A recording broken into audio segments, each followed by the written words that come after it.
Christian en a fini avec l'alambic. C'est donc lui qui le confie à son voisin Johan. Aujourd'hui, c'est pas sa journée. Ici, la flamme de l'Armagnac circule de novembre à janvier. Ça prouve une certaine solidarité, ça sert de lien entre le Gascon que nous sommes, l'amener chez les uns, chez les autres, c'est un peu un lien d'amitié. Là, c'est le début des festivités pour nous, voilà, c'est un grand plaisir. On va inviter pendant 3-4 jours tous les amis, les voisins, la famille. Donc voilà, c'est la fête qui commence. Patrick installe son étrange machine. Les niveaux doivent être impeccables. On remplit d'eau la chaudière. Demain, on mettra en chaud. Chez le distillateur, on fait les 2 jours, une demi-journée chacun, à veiller le vieil alambic. Le lendemain, c'est donc Jean-Marie qui enfourne les vieux piquets d'acacia dans le foyer. Le principe de la distillation, c'est d'abord avoir une bonne source de chaleur et surtout d'avoir une chaleur constante. Après, c'est de l'alchimie.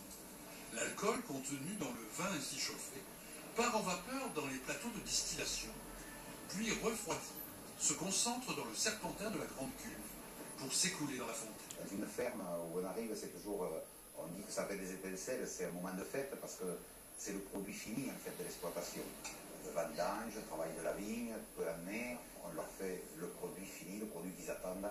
Donc bon, quelque part, on est un petit peu des magiciens. Un magicien qui écoute vibrer le cuivre, qui goûte et hume, et qui parle de son alambic avec une certaine émotion. Ça se caresse gentiment en montant.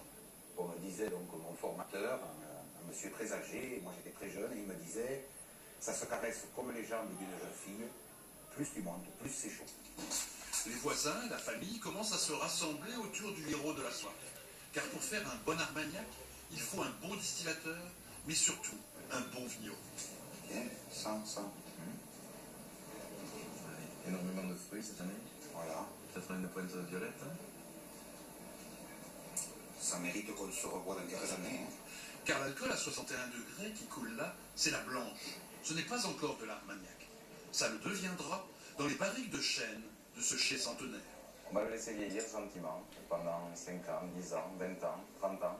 On laisse l'armagnac seul, mais il y a une partie de l'alcool qui va s'évaporer. Voilà, cette partie, on l'appelle la part des ondes. C'est une partie voilà, qui disparaît. Autour de l'alambic, la température commence à monter vraiment. Tout le monde veut goûter la blanche et mettre des noms de fleurs et de saveurs sur cet alcool gras et gourmand. Les yeux des anciens commencent à pétiller. C'est un grand moment. C'est là que vous allez trouver que si l'armagnac va être excellent ou pas. Quand ça sera l'armagnac, excellent. Moi, ça me scotche. Et il pleure déjà. Après, on s'attaquera à la garbure et aux demoiselles, les carcasses de canard grillées sur les sarrets. Et toute la nuit, on chantera la gascogne. À la part des anges, à Jean-Pierre, Fabrice, Alain, Lionel, Louisa, à Brigitte, à Marie-Jo, à Marco et à la part du trésor. And for you, Kim. Santé, cher Sylvain, et merci. C'était son dernier reportage dans le journal. Donc, il était le fidèle correspondant à Toulouse